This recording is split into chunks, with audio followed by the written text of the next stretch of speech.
अगर आप थैंकफुल नहीं हैं उस अन्न और धन के लिए, तब देवी आपसे नाराज हो जाएंगी। आपको हर एक उस चीज के लिए थैंकफुल होना चाहिए जो देवी के माध्यम से आपको मिला है, चाहे फिर वो आपके वस्त्र हो, अन्न हो, धन हो, या अगर आप कहीं घूमने जाते हो, चाहे वो आपका व्यवसाय या फिर आपकी जॉब ही क्यों ना हो। अगर आप हर एक चीज के लिए प्रति सम्मान रखेंगे, कृतज्ञता रखेंगे, तो आपके जीवन में अवश्य ही हारमोनी आएगी और लक्ष्मी जी आपके जीवन में स्थिर होके रहेंगी।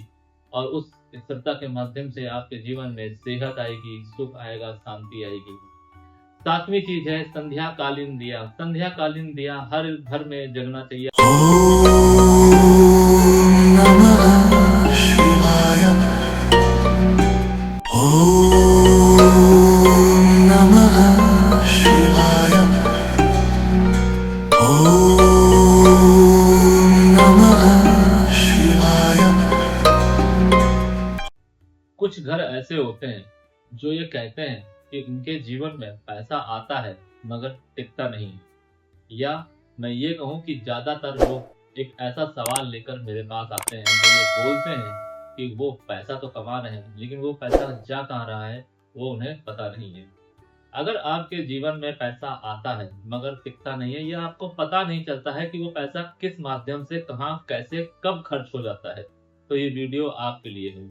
आज के वीडियो में हम जानेंगे कि ऐसे वो कौन से 7 कारण हैं जिसे हम नजरअंदाज करते हैं, जिसके वजह से हमारे जीवन में धन का अभाव आता है, जिसे लोग प्रायः नजरअंदाज करते रहते हैं। लेकिन शास्त्र कहता है कि अगर आपके साथ ऐसा हो रहा है तो वो यूं ही नहीं है, उसके पीछे कुछ कारण है। क्या वो कारण हो सकते हैं, आज हम इसी पर चर्चा करेंगे। और अगर आप इनको समझ गए तो आपके जीवन में हार्मनी आने से कोई नहीं रोक सकता है। Welcome celestial seekers to the cosmic journey where the stars align and destinies unfold. मैं यहाँ हूँ ताकि ब्रह्मांड के रहस्यों के माध्यम से आपको गाइड कर सकूं और ज्योतिष के ज्ञान से आगे का मार्ग प्रकाशित कर सकूं। सबसे पहले तो आप ये समझिए कि लक्ष्मी का मतलब सिर्फ धन नहीं होता है। लक्ष्मी का मतलब होता है धन, सेहत, सुख, समृद्धि, शांति। अगर आपके जीवन में ये सब है तब आप ये कह सकते हैं कि आपके जीवन में लक्ष्मी आई हुई है। लेकिन अगर आप ये सोच रहे हैं कि आपके जीवन में धन आ रहा है नौकरी के माध्यम से, व्यवसाय के माध्यम से, छल कपट के माध्यम से, और आप इसे लक्ष्मी समझ रहे हैं, तो आप मूर्ख हैं। क्योंकि अगर आपके जीवन में सिर्फ धन आ रहा है तो वो धन हो सकता है राहु हो, केतु हो, शनि हो। क्योंकि जब आपके जीवन में धन आता है सिर्फ और सेहत नहीं है, सुख शांति नहीं है, समृद्धि नहीं है, तो ये मान के चलिए ये कोई नेगेटिविटी हो सकती है जो आपके जीवन को हार्म करने आई है। या ये हो सकता है कि राहु का प्रभाव हो। राहु भी धन के रूप में आपके जीवन में आता है समस्याओं को बढ़ाने के लिए। कैसे, क्यों, पहले हम ये समझते हैं। मान लीजिए आज के समय में आप जो धन चाहते हैं या चाहती हैं वो आपको मिल रहा है, लेकिन आपके घर में कोई एक ऐसा व्यक्ति बीमार पड़ा है जिसके ऊपर वो धन लगता चला जा रहा है। आप फ्रस्ट्रेटेड हो रहे हैं, क्या करेंगे? आप उस रिश्ते को खा जाएंगे, आप उस व्यक्ति को नजरअंदाज करने लगेंगे। क्यों? क्योंकि एक हद के बाद में आपको ये लगने लगेगा कि वो व्यक्ति आपके जीवन में एक बोझ है, आपके जीवन की शांति चली जाएगी, जिसके माध्यम से आप एक नए पाप को जन्म देंगे। और जब आपके जीवन में पाप बढ़ेगा तो इसका सीधा सा मतलब है कि आपके जीवन में एक नेगेटिविटी एंटर हो चुकी है, राहु का प्रभाव आपके ऊपर हावी हो चुका है। और जब ये दोनों चीजें आपके जीवन में आएंगी तो आपके जीवन में सुख संपदा ज्यादा दिन तक नहीं टिकेगी, शांति नहीं टिकेगी, और ये आपके अगली पीढ़ी को भी प्रभावित कर सकती है। इससे आपको बचना चाहिए। अब हम उन 7 कारणों के बारे में जानते हैं कि वो 7 कारण ऐसे कौन से हैं जो हमारे जीवन को प्रभावित करते हैं, जो हमारे जीवन में लक्ष्मी को आने से रोकते हैं। सबसे पहला कारण है झगड़े। अगर आपके आपके पति या पत्नी के साथ झगड़े होते हैं, परिवार के किसी व्यक्ति के साथ सुबह शाम आए दिन कलह का वातावरण बना रहता है, तो इससे लक्ष्मी नाराज होती है। क्यों? क्योंकि अगर घर में आपके अशांति होगी तो लक्ष्मी नहीं टिकेंगे। लक्ष्मी का जो सबसे ज्यादा प्रिय भोग है वो है शांति। आप लक्ष्मी माता को ना अनार चढ़ाइए, ना फल चढ़ाइए, ना पैसे, धन दौलत, कुछ मत चढ़ाइए। लेकिन अगर आप अपने घर की शांति, अपनी शांति, अपने परिवार की शांति लक्ष्मी जी को समर्पित कर रहे हैं तो लक्ष्मी जी आपके जीवन में समृद्धि भर देंगी। ध्यान रखिए कि ये शांति आपके जीवन में उतनी ज्यादा जरूरी है जितना आपके जीवन में अन्न और जल का होना जरूरी है और धन का होना जरूरी है। लक्ष्मी कभी नहीं कहती है कि आप उन्हें अनार का भोग लगाइए, फलों का भोग लगाइए या धन चढ़ाइए। लक्ष्मी सिर्फ शांति से रिझती है, ये शांति को आप माता को समर्पित कीजिए। जब आपके घर में इस तरीके की कोई अगर हरकत हो रही है, लड़ाई झगड़े हो रहे हैं, इसको आप कम कीजिए, अपनी बुद्धि से कम कीजिए, विवेक से कम कीजिए। और जब ये झगड़े कम होंगे, आपके जीवन में सेहत संपदा अपने आप आने लगेगी। अब आप मुझे बताइए कि क्या आपके जीवन में इस कारण की वजह से दिक्कतें हैं? अगर है तो आप मुझे कमेंट कर सकते हैं। दूसरा दूसरा है, हमारे जीवन में हम अपने माता पिता का अपमान करते हैं, यानी कि आपके माता पिता घर में भूखे बैठे हैं और आप बाहर लंगर लगा रहे हैं, या आप अपने माता पिता को नजरअंदाज कर रहे हैं, आप लग्जरी भोग रहे हैं और आपके माता पिता एक गरीबों की तरह आपके घर में एक कोने में पड़े हैं। अगर आप इस तरीके से उनको अपमानित कर रहे हैं, अपने पितरों को अपमानित कर रहे हैं, तो लक्ष्मी नाराज हो जाएंगी। लक्ष्मी सम्मान की भूखी है। ये सम्मान जब आप अपने माता पिता को देंगे तो वो सम्मान घूम फिर के लक्ष्मी माता को मिलता है, और जब वो लक्ष्मी माता खुश होती हैं तो आपको पता है कि आपके जीवन में समृद्धि, सुख, शांति, सेहत आती है। क्या आपके घर में भी आपके माता पिता के साथ ऐसा व्यवहार हो रहा है? अगर हो रहा है तो उसे आज ही बंद कीजिए, क्योंकि जब तक आप ये बंद नहीं करेंगे, आपके जीवन में भले धन आ रहा हो और आप इसको उत्साह की तरह मना रहे हो, अपने माता पिता को इग्नोर करके बाहर जाके आप पार्टी कर रहे हैं, घूम रहे हैं, फिर रहे हैं, ये ज्यादा दिन तक आपके जीवन में नहीं टिकेगा। ये आपकी और आपकी आने वाली पीढ़ी को प्रभावित कर सकता है। ये कोई कर्म नहीं है जो मैं आपको बोल रहा हूँ या बता रहा हूँ, ये एक सच्चाई है, कड़वी सच्चाई, जिसे आपको भोगना ही पड़ेगा। तीसरा क्या है? तीसरा है घर की अशुद्धि। हिंदू धर्म शुद्धि के माध्यम से जाना जाता है। जब हम अपने घर को अशुद्ध रखते हैं तो आप खुद ही सोचिए कि लक्ष्मी माता आपके इस निवास में, जहाँ पे आप रहते हैं, वहां पे वो कैसे रहेंगी। लक्ष्मी माता शुद्धता चाहती हैं। आपका घर जितना ज्यादा साफ सुथरा क्लीन रहेगा, शांति रहेगी, लक्ष्मी वहां पे निवास करती हैं। और जब लक्ष्मी जी का स्थायी निवास होगा, तब आपके जीवन में सुख, सेहत, संपदा निवास करेगी। अगर आप अपने आप को साफ रखते हैं, अपना बेड साफ रखते हैं, अपने घर का वातावरण शुद्ध साफ रखते हैं, तो आपके घर में लक्ष्मी अवश्य होगी, सेहत होगी और शांति भी होगी। लेकिन अगर ये नहीं है तो मेरा ये 100% दावा है, आपके घर में शुद्धता नहीं होगी। आपके घर का कोई ना कोई कोना ऐसा होगा, कोई ना कोई रूम ऐसा होगा जो पूर्णतया अशुद्ध होगा। अब ये चाहे आप वास्तु के साथ कनेक्ट कर लीजिए या अपने जीवन के साथ, अपने घर के साथ, आपको ये अशुद्धता जरूर दिखाई देगी। जरूरी नहीं है ये अशुद्धता आपके घर में ही हो सकता है आपके माँ बाप आपके घर को शुद्ध रखते हो, या फिर आपके घर में धन हो, आपके घर में नौकर चाकर हो, उसके माध्यम से आपका घर शुद्ध रहता हो, लेकिन आप स्नान ध्यान नहीं करते हैं, आप अशुद्धता का तरह जीवन व्यतीत करते हैं, तो भी आपका घर अशुद्ध ही माना जाएगा। क्योंकि उस घर में आप निवास कर रहे हैं, आपका परिवार निवास कर रहा है, परिवार का कोई सदस्य भी अगर अशुद्ध है तो भी आपका घर अशुद्ध ही कहलाएगा। आपको ये अशुद्धि को हमेशा मिटा के रखना चाहिए, खत्म करना चाहिए। क्या आपका घर अशुद्ध है? अगर आपका घर अशुद्ध है और आपके साथ ऐसी दिक्कतें हैं, आपके साथ दिक्कतें क्या होंगी? आपके घर में कोई ना कोई व्यक्ति बीमार रहता होगा, अननेसेसरी प्रॉब्लम दरवाजे पे आ जाती होगी, ना चाहते हुए भी आपको समझ में नहीं आता होगा कि ये चीज कैसे हुई। अगर आपके साथ ऐसा हो रहा है तो आप मुझे कमेंट करके बता सकते हैं।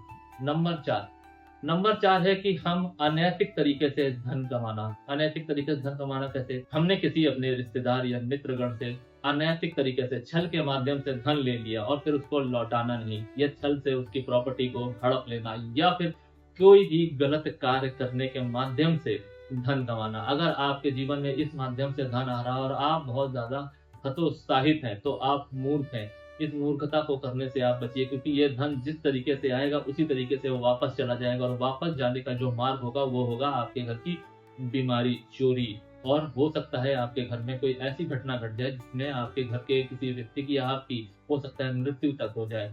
एक्सीडेंट होना, गोली चलना, ये सारी चीजें इसमें इंक्लूड हैं। आपको इससे बचना चाहिए। कभी भी आपको अनैतिक ढंग से धन नहीं कमाना चाहिए। अगर आप नैतिकता का मार्ग पर चलेंगे और सही मार्ग से पैसा कमाएंगे, धन कमाने की इच्छा रखेंगे, तो लक्ष्मी आपके जीवन में स्थायित्व लेके आएगी। आपकी पीढ़ी बुद्धिमान होगी और उस पीढ़ी के माध्यम से आपका और आपके कुल का नाम रोशन होगा। पांचवा है कि हम अपने जीवन में कृतज्ञता नहीं दिखाते हैं। हमको हमेशा इस बात का ऋणी रहना चाहिए कि जो भी हमको मिल रहा है उसमें भगवान का ही योगदान है। हमें हर एक चीज के लिए थैंकफुल रहना चाहिए, सेटिस्फाइड रहना चाहिए। अगर हम संतोष का धन अपने जीवन में, अपने मन में रखेंगे, तो इससे माता बहुत ज़्यादा प्रसन्न होती हैं। आज आपके पास चाहे 10 रुपए हो या 10,000 रुपए हो और आपके जीवन में उसको लेके संतोष है, तो माता आपको 10 करोड़ भी देंगी। लेकिन अगर आपके जीवन में संतोष नहीं है और आप अपने जीवन में अपनी लाइफ़स्टाइल को लेके, अपने परिवार को लेके, अपने घर को लेके और आप जिस भी तरीके का जीवन आज के समय में जी रहे हैं, उसको लेके थैंकफुल नहीं है, आपका जो दिन बीतता है, उस दिन आपके जीवन में कुछ भी गलत नहीं हुआ है, उसको लेके अगर आप थैंकफुल नहीं हैं, तो भगवान और माता लक्ष्मी आपसे प्रसन्न कदापि नहीं होंगे। फिर आप चाहे कितने ही बड़े अनुष्ठान क्यों ना करा लें, उसका आपको थोड़ा तो फल मिलेगा, लेकिन वो फल परमानेंट नहीं होगा, स्थिर नहीं होगा। लक्ष्मी को आप अपने जीवन में किसी बड़े अनुष्ठान के माध्यम से, मंत्र जाप के माध्यम से बुला सकते हैं, लेकिन लक्ष्मी चंचला है, जैसा कि सब लोग जानते हैं। उनको स्थिर रखने के लिए इन 7 बातों का ध्यान रखना बहुत ज़्यादा आवश्यक है, जो मैं अभी आपको बता रहा हूँ। और छठा है अन्न का अपमान। अगर हम अन्न का अपमान करेंगे, तो भी लक्ष्मी हमसे प्रसन्न नहीं होंगी, हमसे रुष्ट हो जाएंगी। अब हम ये समझते हैं कि अन्न का अपमान कैसे। अगर आप भोजन करते हैं और भोजन को खत्म नहीं करते हैं, उसको अधूरा छोड़ देते हैं और आपकी थाली में जूठन सबसे ज्यादा रह जाती है या थोड़ी भी रह जाती है, एक बाइट भी रह जाती है, तो ये अन्न का अपमान है। अगर आपके रसोड़े में बासी खाना बच जाता है और फिर वो अगले दिन फेंका जाता है, तो ये अन्न का अपमान है। अगर आप खाना ज़्यादा ले लेते हैं अपनी थाली में और खा नहीं पाते हैं, तो भी ये अन्न का अपमान है, जल का अपमान है। अगर आप अन्न और जल का अपमान करेंगे, तो लक्ष्मी आपसे रुष्ट हो जाएंगी, अन्नपूर्णा आपसे रुष्ट हो जाएंगी। अन्नपूर्णा देवी भी लक्ष्मी देवी का ही एक रूप है और आपके जीवन में हार्मनी तभी आएगी जब आप अपने जीवन में अन्न को सम्मान देंगे। अन्न को सम्मान देने का सबसे अच्छा तरीका ये है कि जब भी आप भोजन करें, आप पंक्ति मार के करें और आप धन के प्रति अपना कृतज्ञता दिखाएं, थैंकफुल रहें कि देवी के माध्यम से, उस प्रभु के माध्यम से, अपने ईष्ट के माध्यम से आपको जो धन और जो अन्न मिल रहा है, उससे आप अपने जीवन का यापन कर रहे हैं। अगर आप थैंकफुल नहीं हैं उस अन्न और धन के लिए, तब देवी आपसे नाराज हो जाएगी। आपको हर एक उस चीज के लिए थैंकफुल होना चाहिए जो देवी के माध्यम से आपको मिला है, चाहे फिर वो आपके वस्त्र हो, अन्न हो, धन हो, या अगर आप कहीं घूमने जाते हो, चाहे वो आपका व्यवसाय या फिर आपकी जॉब ही क्यों ना हो। अगर आप हर एक चीज के लिए प्रति सम्मान रखेंगे, कृतज्ञता रखेंगे, तो आपके जीवन में अवश्य ही हार्मनी आएगी और लक्ष्मी जी आपके जीवन में स्थिर होके रहेंगी और उस स्थिरता के माध्यम से आपके जीवन में सेहत आएगी, सुख आएगा, शांति आएगी। 7वीं चीज है संध्याकालीन दिया। संध्याकालीन दिया हर घर में जगना चाहिए। हर एक हिंदू घर में संध्याकालीन दिया जगना चाहिए। ये दिया नेगेटिविटी को दूर करता है और माता लक्ष्मी के वेलकम के लिए होता है। आप अपने घर के मेन गेट पर एक दिया जरूर जगाया करिए संध्याकालीन। संध्याकालीन दिया कैसे जगता है, क्या सावधानी रखनी चाहिए, किस किस बातों का ध्यान रखना चाहिए, इसके ऊपर मैंने एक डेडिकेटेड वीडियो बनाया है, आप जाके देख सकते हैं। अगर आप उस माध्यम से संध्याकालीन दिया जगाते हैं, तो आपके जीवन में हार्मनी अवश्य आएगी। सिर्फ धन के लिए नहीं, सेहत के लिए नहीं, ये आपके जीवन में नेगेटिविटी को दूर करता है। कुछ ऐसे लोग होते हैं हमारे जीवन में, हमारे परिवार में, आस पड़ोस में, जो हमसे जलन की भावना रखते हैं, ईर्ष्या की भावना रखते हैं। कुछ ऐसी एक्टिविटीज होती हैं, नेगेटिविटी होती है, जो हमें प्रभावित करती है जाने अनजाने तरीके से। कुछ ऐसे डिसीजन होते हैं जो आप ले लेते हैं, जो हमें प्रभावित करते हैं। इस हर तरीके की नेगेटिविटी को, ये छोटी नेगेटिविटीज हैं, लेकिन ये कब बड़ा रूप ले ले कोई नहीं जानता, इसलिए आपको इससे बचना चाहिए। लेकिन दिया जगाने का एक विधान है, वो विधान मैंने आपको एक वीडियो में बताया है, आप जाके वो देखिए। संध्याकालीन दिया के नाम से वीडियो है, आप उसको देखेंगे तो आपको पता चलेगा कि किस तरीके से आपको संध्याकालीन दिया जगाना चाहिए। क्योंकि अगर आप गलत तरीके से ये दिया प्रज्वलित करेंगे, तो भी आपके जीवन में बड़ी ऑब्स्टिकल्स आएंगी। अभी हो सकता है छोटी हैं, लेकिन तब बड़ी आएंगी। इसलिए आपको एक समस्या को हटाने के लिए दूसरी बड़ी समस्या को न्योता नहीं देना चाहिए। तो ये थी वो 7 चीजें। अगर इन 7 चीजों का आप ध्यान रखेंगे, सही तरीके से मैनेज करेंगे, तो आपके जीवन में हार्मनी जरूर आएगी, लक्ष्मी जी स्थायी होंगी और आपके जीवन में सेहत, सुख, समृद्धि, शांति का स्थायी निवास होगा।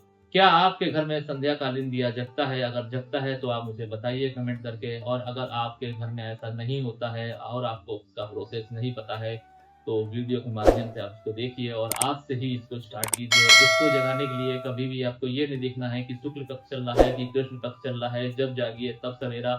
अपने घर को क्लीन कीजिए, अपने माता पिता को सम्मान दीजिए। इसके साथ साथ अगर आपके घर में आपके स्पाउस के साथ में, भाई बहन के साथ में अगर झगड़े हो रहे हैं और वो झगड़े सीरियस हैं जिसकी वजह से आपके घर की शांति भंग होती है, तो उसको कम कीजिए। अगर कुछ नटोरियस विधि के माध्यम से या नटोरियस पंथी के माध्यम से आपके घर में झगड़े हो रहे हैं तो वो एक अलग चीज है। लेकिन अगर इन झगड़ों की वजह से आपके घर का माहौल खराब हो रहा है, आपके आस पड़ोस का माहौल खराब हो रहा है, तो इसका इम्पैक्ट आपकी लाइफ में अवश्य आएगा और धीरे धीरे ये इम्पैक्ट बढ़ता चला जाएगा, जिससे आपको बड़ा नुकसान हो सकता है। वो नुकसान कुंडली टू कुंडली, पर्सन टू पर्सन वो वैरी करेगा। आपको इससे बचना चाहिए। अपने जीवन में लक्ष्मी जी के स्थायित्व को शामिल करने के लिए आपको इन 7 कारणों से बचना चाहिए और जो भी मैंने आपको चीजें बताई हैं उसका ध्यान रखना चाहिए। आज के लिए फिलहाल इतना ही। सेलेस्टियल एनर्जीज आपका मार्गदर्शन करें और आपके आगे के सफर को प्रकाशित करें। शरणम।